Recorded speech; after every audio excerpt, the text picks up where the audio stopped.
कि मामला बहुत संजीदा है, ये मामला मैच इतना नहीं है। मेरे पाकिस्तानियों, एक बहुत बड़ी खबर कंफर्म हो रही है। मैंने आपको बताया था कि अगर ये खबर, जो कि कल एक ब्रेकिंग न्यूज थी, ये कंफर्म होती है तो गेम ओवर हो जाएगी। और देखिए एक और बड़ी खबर है यहां पर, पाकिस्तान को फिनलैंड से बहुत बड़ा झटका। पाकिस्तान में दूतावास बंद करेगा फिनलैंड। रणनीतिक समीक्षा के बाद फिनलैंड ने यह फैसला लिया है। इसका मतलब यह है कि फ्यूचर के अंदर पाकिस्तान की जो एक्सेस है टू टेक्नोलॉजी वो रुक जाएगी और वो कंप्रोमाइज होगी। हमारी कंपनीज जो है वो वेस्टर्न वर्ल्ड तक नहीं पहुंच जाएंगी। जैसे मैंने आपको कहा, इंडियन मीडिया में बात चली जाए तो फिर तो बहुत ज्यादा लग जाती है कि भाई ये क्या हो गया, ये तो बात वहां पे चली गई, दुश्मन जो है वो मजाक उड़ा रहे हैं हमारा, ये क्या हो गया।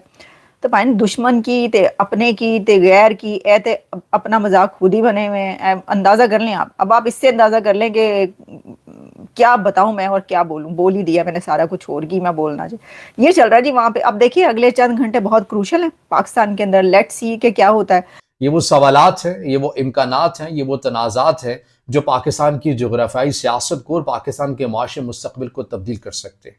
सवाल तो आपको सादा नजर आते हैं, लेकिन जवाब बिल्कुल भी सादा नहीं है। क्या ये महज बयानिया है, हकीकत है, ये इन दोनों के दरमियान फंसे हुए हकाइक है। कहीं ना कहीं इस तरह की घटना जो है जब होती है तो इंटरनेशनली जो है वो कहीं ना कहीं बेइज्जती होती है। फिनलैंड ने पाकिस्तान में अपना दूतावास बंद कर दिया। उन्होंने कहा वो ऐसे देशों के साथ अपने राजनयिक संबंधों को मजबूत करने के लिए कदम उठा रहा है जिनके साथ व्यापार बढ़ाने की संभावना ज्यादा है। ऐसे में समझा जा रहा है कि फिनलैंड के लिए पाकिस्तान बेकार देश है। कि हमसे सोना ले लो, हमसे अड्डे ले लो, हमसे रेयर अर्थ मिनरल्स ले लो, जो चाहिए वो ले लो, OLX सब बेच दे। लेकिन मसला ये है कि जब आप सब बेचने पे लगा देंगे, सब बाहर चला जाएगा, पाकिस्तान में ना इंडस्ट्री लगेगी, ना रिफाइनिंग के प्लांट्स लगेंगे। तो किस बात का डर है मुल्ला मुनीर को? सवाल तो ये भी है ना सर, उसको क्या लग रहा है, कौन सा मुकदमा उसके खिलाफ ऐसा हो जाएगा जिस पर उसको फांसी लगाई जा सकती है? कोई तो बात होगी जिससे वो डरा हुआ है और इसीलिए अपने लिए सब कुछ सेव करता जा रहा है कि वो सबसे बचा रहे। तो ये चीजें भी तो शक पैदा करती है ना मुल्ला मुनीर को लेकर कि कहीं ना कहीं कुछ ना कुछ उसने कर दिया है। भाई साहब जो सियासत है ना वो तबाही की चल रही है, एक ताबड़तोड़ सियासत चल रही है। और वो जो कहते हैं मैकेवेलियन सियासत, जिसमें ये शतरंज की बाजी है, ये शतरंज की बाजी है। वो कौन सा शेर है जी, ये बाजी इश्क की बाजी है, जो चाहो लगा दो डर कैसा, जो जीत गए तो क्या कहने, जो हारे भी तो मात नहीं। लेकिन इस बाजी में जो पाकिस्तान के अंदर 77 साल से चल रही है ये बाजी, उसमें कोई ना कोई अगर बाजी हार जाए तो वो अपनी जान भी हार देता है। हमारे लिए रास्ते कम है, लेकिन हमें उस तरह चाइनीज स्पेस नहीं देते जिस तरह इंडिया को अमेरिका देता है। बिकॉज अमेरिकन बेसिकली इंडिया का ओवरऑल शिफ्ट बदलना चाहते हैं, उसकी ओवरऑल रुख मोड़ना चाहते हैं। सो चाइना जो है उसकी जो मिलिट्री है वो कहते हैं कि एडवांस कैपेबिलिटीज़ रखती है।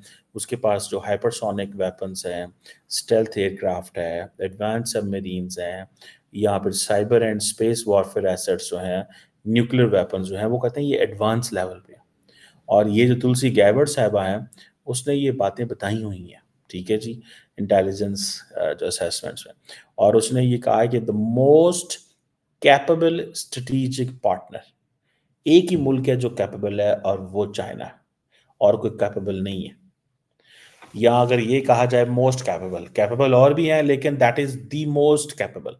तो यहाँ से अंदाज़ा लगाएं कि चाइना जो है उसके साथ जो लोग कारोबार कर रहे हैं या उसके साथ जो लोग अपनी बिजनेस कर रहे हैं, वो सारे के सारे दे आर अंडर थ्रेट। वो एक अंडर थ्रेट है हम लोग, क्योंकि हमें इस चीज़ का पता है कि what to do and what not to do, हमने किधर जाना है और किधर नहीं जाना। सो आप इधर से अंदाज़ा जो है वो लगा सकते हैं कि ये चीज़ जो है वो कैसे चल रही है। मुझे ऐसे लगता है ज़ाती तौर पे कि जब आपके लिए अपॉर्चुनिटीज़ ना हो तो आप क्या करेंगे, ठीक है ना? आप फिर यही करेंगे, आप जिधर आपको अपॉर्चुनिटी मिल रही है आप वहीं जाएंगे। अगर अमेरिकन का, अब हमें क्या प्रॉब्लम है, हमारा जो टेक इंफ्रास्ट्रक्चर है, जो हमारा टेक्नोलॉजी का जो इंफ्रास्ट्रक्चर है, अमेरिकन समझते हैं कि चाइनीज इतने पेनिट्रेट कर गए हैं कि इट्स इरिवर्सिबल। जैसे फॉर एग्जांपल अमेरिकन ने मना कर दिया यूरोपियंस को, ब्रिटिश को, कि they should not let Huawei और बाकी जो वेस्टर्न कंपनी चाइनीज कंपनी है to get into the Europe, otherwise उनके लिए काम करना मुश्किल हो जाएगा यूरोप के साथ। तो उन्होंने फौरन चाइनीज को फारिग कर दिया। देखिए, सबसे पहले तो बड़ी अफसोसनाक खबर है, इस तरह की चीज़ें हमें देखने को मिलती है, सुनने को मिलती है। जो आवाम है वो तो चाहती है मोहब्बत का रिश्ता, प्यार का रिश्ता, लेकिन ये जो ऊपर बैठे हुए ना, देखिए जब से वाजपेयी साहब गए ना, मेरा नहीं ख्याल कि उसके बाद भी कोई इंडिया के इस तरह का बंदा आया हो कि जो अमन की बात कर रहा हो या फिर चाह रहा हो कि रिलेशन बेहतर हो। पहले वाजपेयी साहब थे, इधर से मुशर्रफ थे या नवाज शरीफ थे, कोई ना कोई बातचीत चलती थी, कोई भाईचारे का पैगाम आता था। लास्ट 2015 के अंदर आई थिंक नरेंद्र मोदी जब अफ़गानिस्तान से होते हुए पाकिस्तान में आए थे तो एक उम्मीद की किरण थी कि हाँ अब हालात बेहतर होंगे। अब मुझे इस चीज़ की समझ नहीं आ रही कि आखिर इंडिया हालात बेहतर नहीं करना चाह रहा पाकिस्तान के साथ, या फिर पाकिस्तान के जो सियासतदान हैं, जो पाकिस्तान के इदारे हैं, वो हालात नहीं बेहतर करने जा रहे। क्योंकि कुछ सियासी पार्टियों की, कुछ सियासी क़यादत की ये चीज़ होती है इंडिया की तरफ से भी, पाकिस्तान की भी तरफ से, कि हालात ख़राब रहे, क्योंकि उनकी सियासत चलती इसी नाम के ऊपर है कि इंडिया नहीं ठीक, और वो इंडिया वाले कहते हैं जी पाकिस्तान नहीं ठीक। तो अफसोसनाक चीज़ें हैं। अगर देखिए कनाडा के अंदर देखिए जस्ट एक लाइन लगी हुई है, क्रॉस करें अमेरिका, इधर आए कनाडा। हम भी तो यही चाहते हैं कि ऐसे ही हो कि बस ठीक है भैया, आप उधर जा रहे हो, हम इधर आ रहे हैं। तो यही बात है, आखिर कब तक हम लाशें उठाएंगे, कब तक हम देखें, जाहिर बात है उधर से भी कोई अगर उनका इंडियन फौजी भी कोई अगर जैसे आप लोग के यहाँ से अक्सर कहा जाता है कि जी अखंड भारत करेंगे, तो मैं सोचती हूँ अगर अखंड भारत कर दिया तो सर वो जो आप लोगों ने जो इकोनॉमी बनाई है तो सर बैठे बैठे हमारी हो जाएगी, नहीं हम आपका हिस्सा बन जाएंगे सर। तो वो जो $4 ट्रिलियन जो आप लोगों ने बनाए हैं सर, उसमें हमारा हिस्सा भी तो होगा, तो हम बैठे बैठे अमीर हो जाएंगे। अखंड भारत दौलत नहीं है, नहीं दौलत नहीं है, लेकिन जब आप अखंड भारत बनाएंगे तो जो आपकी दौलत है वो हमारी दौलत हो जाएगी ना, वो दौलत हमारी भी हो जाएगी ना, हम क्लेम कर देंगे। ना खंड भारत ना अखंड भारत तलवार से बना, पहला भारत भी तलवार से नहीं बना, भारत ज्ञान से बना है।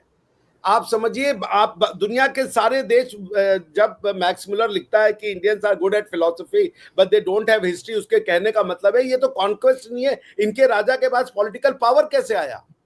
भारत कॉन्क्वेस्ट नहीं है, भारत तलवार नहीं है। भारत का जो निर्माण हुआ, जो यहाँ के लोग भारतीय बने, वो ज्ञान से बने। तो अखंड भारत तलवार से नहीं बनेगा, अखंड भारत ज्ञान से बनेगा। आपको ज्ञान आएगा आरजू जी, और आपको ज्ञान आ चुका है। आपकी माथे की बिंदी और आपके अंदर का जो अपनी रूट से जुड़ने का जो जज्बा है, उसने आपको ज्ञान दे दिया। वो आपसे ये नहीं कहता कि तुम मुसलमान हो या अच्छी हो या बुरी हो, लेकिन आपके मन में ये बात कहीं ना कहीं आती है कि हाँ मेरे पुरखे भारतीय थे और मैं भी भारत की, मैं जितनी पाकिस्तान की बेटी हूं उतनी ही मैं भारत की बेटी हूं। मुझसे भारत की बेटी होने का जो अधिकार है वो कोई छीन नहीं सकता। तो पॉइंट ये है, जिस दिन ये ज्ञान पाकिस्तान में फैलेगा, यूं बनेगा अखंड भारत। यूं जब एक पश्तून अपनी भाषा को लेके लड़ता है और कहता है मैं पश्तून, मैं